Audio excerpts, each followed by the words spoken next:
Halo teman-teman, kami dari kelompok 12 yang beranggotakan 1. Agi Galuh Latersia Sembiring, 2. Catherine Margaret TBR Simarmata, dan yang ketiga Samuel Ferdinzai.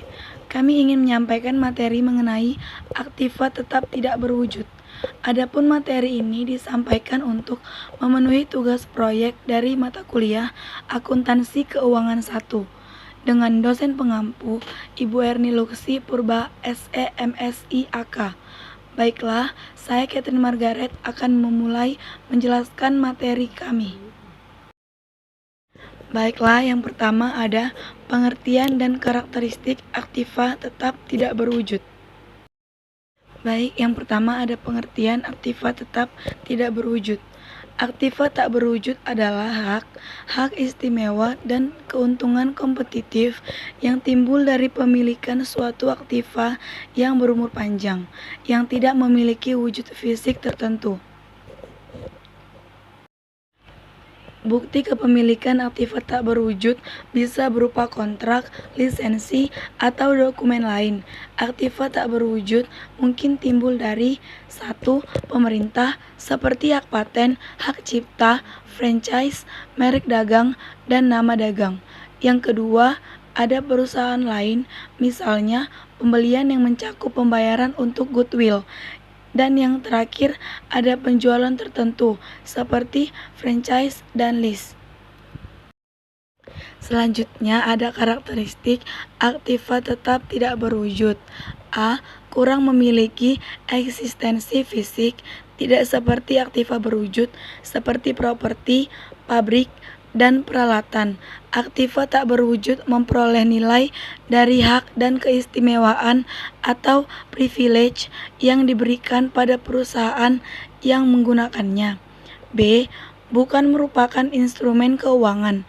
Aktiva seperti deposito bank, piutang usaha, dan investasi jangka panjang dalam obligasi serta saham tidak memiliki substansi fisik, tetapi tidak diklasifikasikan sebagai aktiva tak berwujud. C. Bersifat jangka panjang dan menjadi subjek amortisasi. Aktiva tak berwujud menyediakan jasa selama periode bertahun-tahun. Selanjutnya, klasifikasi dan prinsip dasar akuntansi untuk aktiva tidak berwujud. Baik, yang pertama ada klasifikasi aktiva tetap tidak berwujud. A. Cara akuisisi atau manner of acquisition. B. Dapat diidentifikasi atau identifiability. C. Dapat dipertukarkan atau exchangeability. D. Periode manfaat yang diharapkan atau period of expected benefit. Yang kedua ada prinsip akuntansi dasar untuk aktiva tidak berwujud. Akuntansi untuk aktiva tidak berwujud melibatkan prinsip dan prosedur akuntansi serupa yang diaplikasikan untuk aktiva tak berwujud lainnya, seperti properti, pabrik, dan peralatan, yaitu A. Pada akuisisi menerapkan prinsip biaya. B. Selama periode penggunaan menerapkan prinsip penandingan. C. Pada disposisi menerapkan prinsip pendapatan. Keuntungan atau kerugian yang diakui atas pelepasan sama dengan selisih antara pertimbangan yang diterima. Baiklah, selanjutnya ada amortisasi aktiva tetap tidak berwujud. Amortisasi atau amortize merupakan berkurang atau menurunnya nilai aktiva tidak tetap berwujud secara bertahap dalam jangka waktu tertentu di dalam suatu periode akuntansi. Metode pencatatan amortisasi aset tak berwujud dan contohnya. 1. Metode garis lurus, yaitu perhitungan amortisasi aset tidak berwujud dengan cara menyamakan pembebanan biaya yang dialokasikan di setiap tahunnya. Dengan kata lain, nilai penyusutan yang dialami setiap tahunnya selalu sama. Contoh kasus, PT Harapan Baru membeli lisensi produksi produk kerajinan dari PT Kreasi Indah. Masa manfaat yang disepakati adalah selama 5 tahun, dengan nilai 100 juta rupiah. Perhitungan dan penulisan jurnal amortisasi, karena dihitung dengan metode garis lurus, maka perhitungan amortisasi per tahun adalah 100 juta rupiah dibagi 5 tahun sama dengan 20 juta per tahun. Dengan begitu, maka penulisan jurnalnya adalah beban amortisasi sebesar 20 juta rupiah, aset tak berwujud sebesar 20 juta rupiah. Metode saldo menurun, yaitu perhitungan amortisasi dengan cara mengalokasikan pembebanan biaya yang mana dihitung semakin menurun setiap tahunnya. Penurunan beban tersebut seiring dengan bertambahnya masa manfaat yang dirasakan perusahaan. Sedangkan pada masa manfaatnya yang terakhir, dilakukan penyusutan sekaligus atas nilai sisa yang ada, dengan contoh kasus yang sama seperti pada metode garis lurus. Perhitungan dan penulisan jurnalnya adalah sebagai berikut. A. Amortisasi tahun 1 bagi 50% dikali 100 juta rupiah sama dengan 50 juta. Beban amortisasi sebesar 50 juta rupiah. Aset tak berwujud sebesar 50 juta rupiah. B. Amortisasi tahun 2 banding 50% dikali buka kurung 100 juta rupiah dikurang 50 juta rupiah sama dengan 25 juta rupiah. Beban amortisasi sebesar 25 juta rupiah. Aset tak berwujud sebesar 25 juta rupiah. Amortisasi tahun 3 banding 50% dikali buka kurung 50 juta rupiah dikurang 25 juta rupiah sama dengan 12.250.000 rupiah. Beban amortisasi sebesar 12.250.000 rupiah. Aset tak berwujud 12.250.000 rupiah. Pencatatan dan penilaian aktiva tidak berwujud tersebut. Mencatat biaya pembelian aktiva tak berwujud. Sesuai dengan prinsip biaya, aktiva tak berwujud harus dicatat pada saat diakuisisi dengan biaya ekuivalen kas saat ini. Biaya ini termasuk harga beli, biaya transfer dan hukum, dan setiap pengeluaran lain yang berkaitan dengan akuisisi. Perlakuan akuntansi untuk berbagai jenis aktiva tak berwujud. Cara akuisisi. Jenis aktiva tak berwujud yang dapat diidentifikasi secara terpisah atau hak paten, merek dagang, dan biaya organisasi. B. Aktiva tak berwujud yang tidak dapat diidentifikasi secara terpisah atau goodwill. Pembelian. A. Dikapitalisasikan pada biaya akuisisi. B. Diamortisasi selama umur hukum atau estimasi masa manfaat mana yang lebih singkat dengan umur maksimum 40 tahun. Dibuat secara internal. A. Dibebankan atau dikapitalisasi tergantung pada aktiva tak berwujud tertentu. B. Jika dikapitalisasi akan diamortisasi sebagai aktiva tak berwujud yang dibeli. A. Dibebankan pada saat terjadinya. B. Tidak tersedia pilihan untuk pengkapitalisasian sehingga tidak akan ada amortisasi. Penurunan nilai aktiva tak berwujud. Jika jumlah yang tidak diskontokan atas arus kas masuk yang diharapkan dari penggunaan aktiva tak berwujud yang dapat diidentifikasi lebih kecil dari nilai buku yang belum diamortisasikan, maka aktiva tak berwujud disesuaikan ke nilai wajarnya. Kerugian penurunan ini langsung diakui sebesar perbedaan antara nilai buku dan nilai wajar.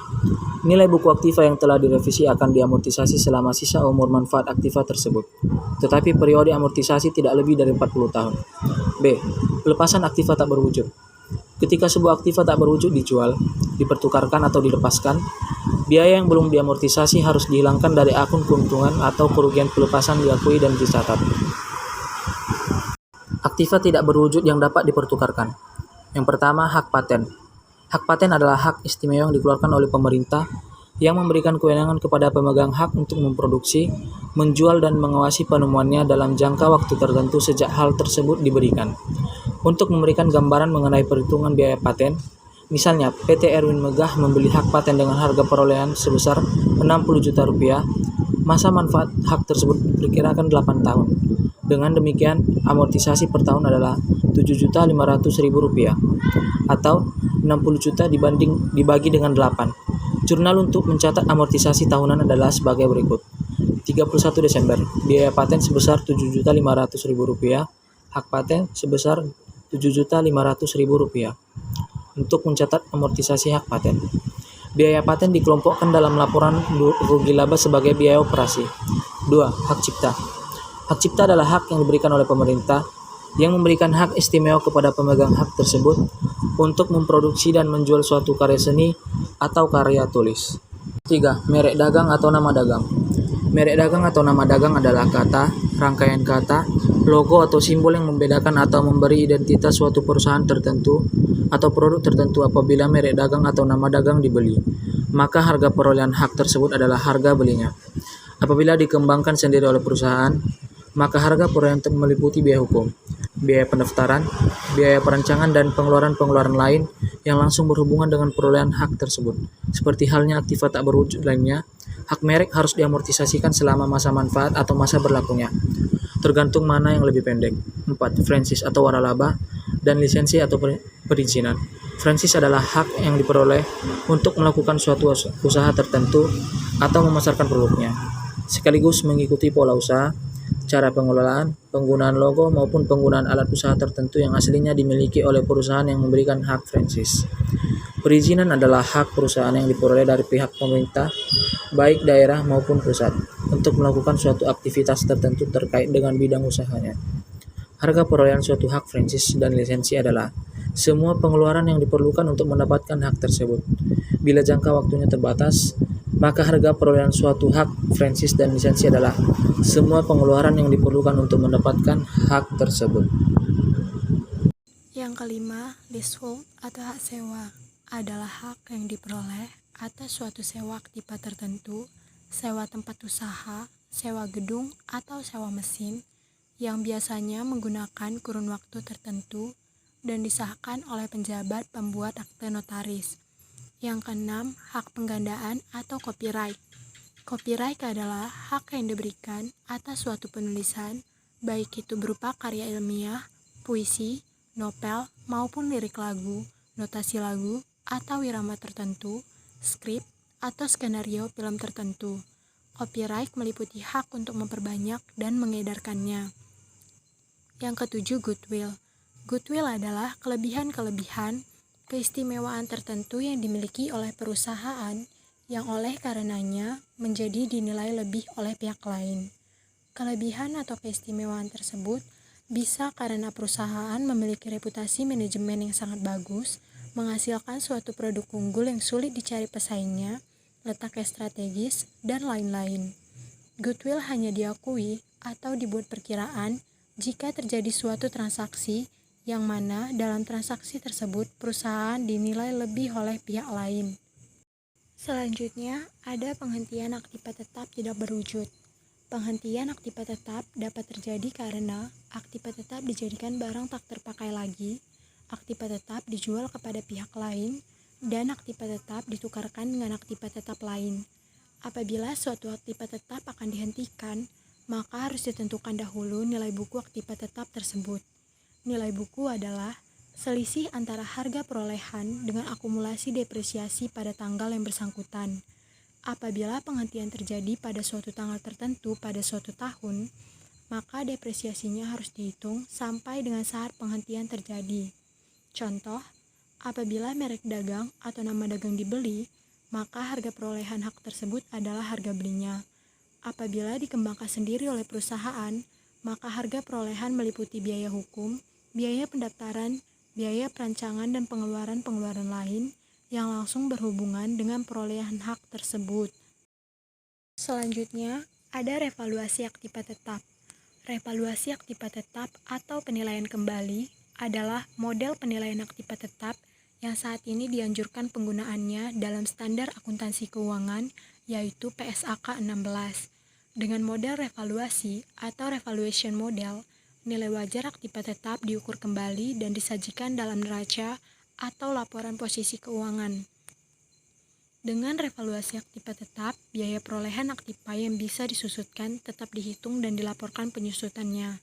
Secara berkala, nilai wajar aktiva tetap diukur kembali.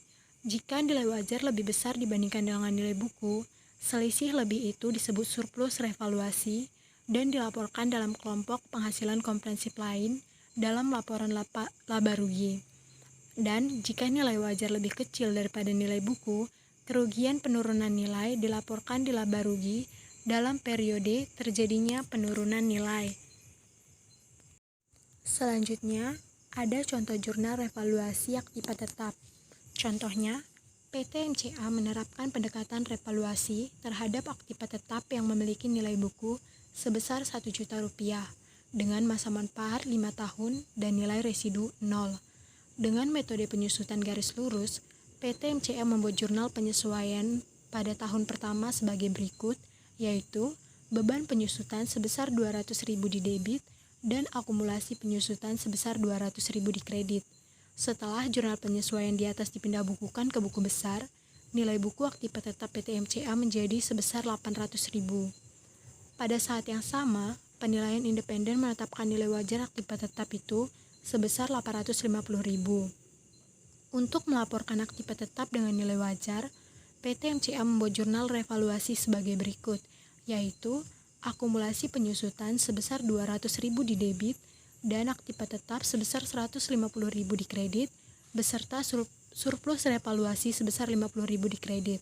Dengan adanya jurnal revaluasi di atas, maka PT MCA melaporkan aktiva tetap dengan nilai wajarnya yang baru, yaitu sebesar 850.000. Selanjutnya, ada pengertian depresi, metode, dan juga contoh dari depresi. Yang pertama ada depresi. Depresi adalah berkurangnya harga perolehan atau cost yang disebabkan oleh pengelolaan sumber daya alam menjadi persediaan, seperti penurunan nilai sumber daya alam pada tambang dan juga kayu hutan. Yang kedua, ada metode perhitungan depresi. Depresi sendiri memiliki beberapa aspek yang perlu diperhatikan untuk melakukan perhitungan penyusutan. Di antaranya adalah sebagai berikut. Yang pertama, taksiran hasil ekonomi sumber daya alam yang dapat dieksploitasi. Yang kedua, taksiran nilai sisa apabila sumber daya alam tersebut sudah selesai dieksploitasi. Dan yang ketiga, harga perolehan aktiva tetap itu sendiri. Dalam menghitung harga perolehan, sumber daya alam dimulai dari pengeluaran izin hingga sumber daya alam tersebut bisa diambil hasilnya. Dan yang terakhir, ada contoh soal depresi. Contohnya, terdapat sebuah lahan yang digunakan untuk tambang yang memiliki kisaran harga sebesar 100 juta rupiah. Lahan tersebut ditaksir memiliki kandungan tambang sebesar 100.000 ton. Dan setelah dieksploitasi, ternyata nilai taksirnya mencapai 10 juta rupiah. Perhitungan depresi per tonnya adalah sebagai berikut, yaitu 100 juta rupiah dikurangi 10 juta rupiah per 100.000, maka akan didapatkan hasil 900 rupiah per tonnya. Pada tahun pertama, lahan tersebut dieksploitasi dan menghasilkan 20.000 ton, sehingga total depresi pada tahun tersebut adalah 900 rupiah dikali dengan 20.000 dan didapatkan hasil sebesar 18 juta rupiah. Maka jurnal untuk transaksi tersebut adalah depresi sebesar 18 juta di debit dan akumulasi depresi sebesar 18 juta di kredit. Jadi, kesimpulan dari materi kami yaitu aktiva tak berwujud adalah hak istimewa dan keuntungan kompetitif yang timbul dari pemilikan suatu aktiva yang berumur panjang yang tidak memiliki wujud fisik tertentu. Sesuai dengan prinsip biaya, aktiva tak berwujud harus dicatat pada saat diakuisisi dengan biaya ekuivalen kas saat ini. Menurut sifatnya itu, maka aktiva tak berwujud jarang mempunyai nilai residu. Biaya aktiva tak berwujud yang tidak memiliki masa umur manfaat yang dapat ditentukan atau umur hukum tidak terbatas juga harus diamortisasi berdasarkan estimasi umur manfaatnya. Demikianlah penjelasan kami mengenai materi aktiva tetap tidak berwujud. Semoga video ini dapat bermanfaat. Sekian dan terima kasih.